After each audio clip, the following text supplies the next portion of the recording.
File 36. So far, my friend MacDonough, and it may be taken as a fairly accurate, if florid, account of the proceedings. As to the main incident, it was a bewildering surprise to the audience, but not, I need hardly say, to us. The reader will remember how I met Lord John Roxton upon the very occasion when, in his protective crinoline, he had gone to bring the devil's chick, as he called it, for Professor Challenger. I have hinted also at the trouble which the Professor's baggage gave us when we left the plateau, and had I described our voyage, I might have said a good deal of the worry we had to coax with putrid fish, the appetite of our filthy companion. If I have not said much about it before, it was, of course, that the Professor's earnest desire was that no possible rumour of the unanswerable argument which we carried should be allowed to leak out until the moment came when his enemies were to be confuted. One word as to the fate of the London pterodactyl. Nothing can be said to be certain upon this point. There is the evidence of two frightened women that it perched upon the roof of the Queen's Hall and remained there like a diabolical statue for some hours. The next day it came out in the evening papers that Private Miles of the Coldstream Guards, on duty outside Marlborough House, had deserted his post without leave, and was therefore court-martialled. Private Miles's account that he dropped his rifle and took to his heels down the Mall because on looking up he had suddenly seen the devil between him and the moon, was not accepted by the court, and yet it may have a direct bearing upon the point at issue. The only other evidence which I can adduce is from the log of the SS Friesland, a Dutch-American liner, which asserts that at 9 the next morning, Start Point being at the time 10 miles upon their starboard quarter, they were passed by something between a flying goat and a monstrous bat, which was heading at a prodigious pace south and west. If its homing instincts led it upon the right line, there can be no doubt that somewhere out in the wastes of the Atlantic the last European pterodactyl found its end. And Gladys, oh my Gladys, Gladys of the mystic lake, now to be renamed the Central, for never shall she have immortality through me. Did I not always see some hard fibre in her nature? Did I not, even at the time when I was proud to obey her behest, feel that it was surely a poor love which could drive a lover to his death, or the danger of it? Did I not, in my truest thoughts always recurring and always dismissed, see past the beauty of the face, and peering into the soul, discern the twin shadows of selfishness and of fickleness glooming at the back of it? Did she love the heroic and the spectacular for its own noble sake, or was it for the glory which might, without effort of sacrifice, be reflected upon herself? Or are these thoughts the vain wisdom which comes after the event? It was the shock of my life. For a moment it had turned me to a cynic. But already, as I write, a week has passed, and we have had our momentous interview with Lord John Roxton, and, well, perhaps things might be worse.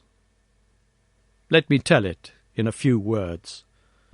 No letter or telegram had come to me at Southampton, and I reached the little villa at Streatham about 10 o'clock that night, in a fever of alarm.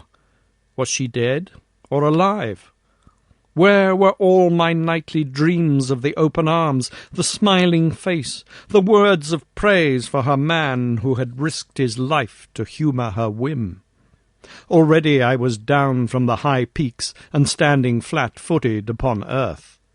Yet some good reasons given might still lift me to the clouds once more. I rushed down the garden path, hammered at the door, heard the voice of Gladys within, pushed past the staring maid, and strode into the sitting-room. She was seated in a low settee under the shaded standard lamp by the piano. In 3 steps I was across the room, and had both her hands in mine. "Gladys!" I cried. "Gladys!" She looked up with amazement in her face. She was altered in some subtle way. The expression of her eyes, the hard upward stare, the set of the lips was new to me. She drew back her hands. "What do you mean?" she said. "Gladys!" I cried. "What's the matter? You are my Gladys, are you not? Little Gladys Hungerton?" "No," said she. "I am Gladys Potts. Let me introduce you to my husband."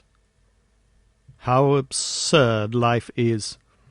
I found myself mechanically bowing and shaking hands with the little ginger-haired man who was coiled up in the deep armchair which had once been sacred to my own use. We bobbed and grinned in front of each other. "Father lets us stay here. We're getting our house ready," said Gladys. "Oh, yes," said I. "You didn't get my letter at Para, then?" "No, I got no letter." "Oh, what a pity. It would have made all clear." "It is quite clear," said I. "I've told William all about you," said she.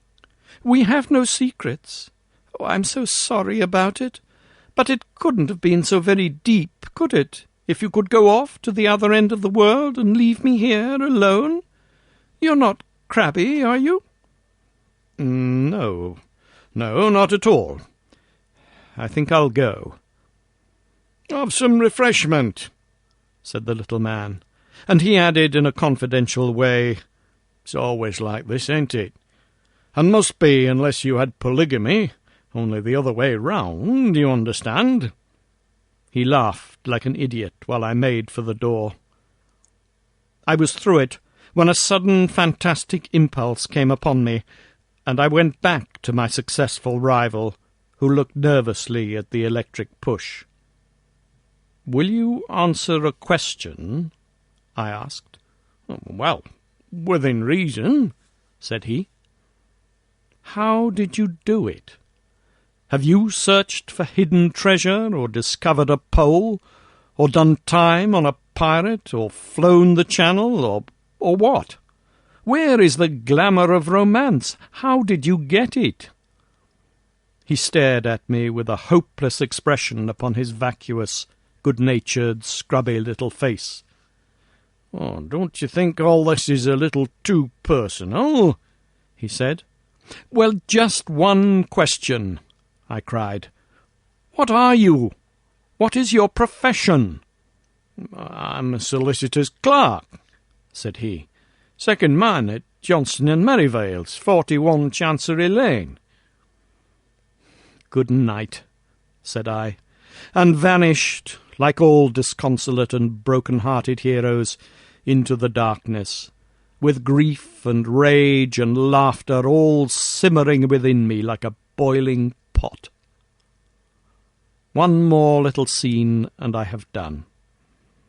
Last night we all supped at Lord John Roxton's rooms, and sitting together afterwards we smoked in good comradeship and talked our adventures over. It was strange under these altered surroundings to see the old well-known faces and figures. There was Challenger, with his smile of condescension, his drooping eyelids, his intolerant eyes, his aggressive beard, his huge chest, swelling and puffing as he laid down the law to Summerlee. And Summerlee, too, there he was, with his short brow between his thin moustache and his grey goat's beard. His worn face protruded in eager debate as he queried all Challenger's propositions. Finally, there was our host, with his rugged eagle face and his cold blue glacier eyes, with always a shimmer of devilment and of humour down in the depths of them. Such is the last picture of them that I have carried away. It was after supper, in his own sanctum, the room of the pink radiance and the innumerable trophies, that Lord John Roxton had something to say to us. From a cupboard he had brought out an old cigar-box, and this he laid before him on the table. "There's one thing," said he, "that maybe I should have spoken about before this, but I wanted to know a little more clearly where I was. No use to raise hopes and let them down again, but it's facts, not hopes, with us now. You may remember that day we found the pterodactyl rookery in the swamp, what? Well, something in the lie of the land took my notice. Perhaps it's escaped you, so I will tell you. It was a volcanic vent full of blue clay." The professors nodded. "Well now, in the whole world I've only had to do with one place that was a volcanic vent of blue clay, and that was the great De Beers diamond mine of Kimberley, what? So you see, I got diamonds into my head. I rigged up a contraption to hold off those stinking beasts, and I spent a happy day there with a spud. And this is what I got." He opened his cigar-box, and tilting it over, he poured about 20 or 30 rough stones, varying from the size of beans to that of chestnuts, on the table. "Perhaps you will think I should have told you then. Well, so I should, only I know that there are a lot of traps for the unwary, and that stones may be of any size and yet of little value where colour and consistency are clean off.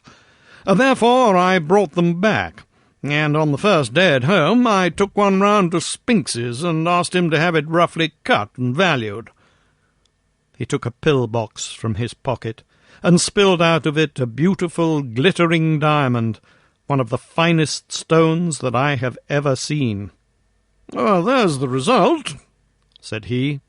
"He prices the lot at a minimum of £200,000. Of course it's fair shares between us. I won't hear of anything else. Well, Challenger, what will you do with your 50,000? "If you really persist in your generous view," said the professor, "I should found a private museum, which has long been one of my dreams." "And you, Summerlee?" "I would retire from teaching, and so find time for my final classification of the chalk fossils." "I'll use my own," said Lord John Roxton, "in fitting a well-formed expedition and having another look at the dear old plateau. As to you, young fellow, you, of course, will spend yours in getting married." "Not just yet," said I, with a rueful smile. "I think, if you will have me, that I would rather go with you." Lord Roxton said nothing, but a brown hand was stretched out to me across the table.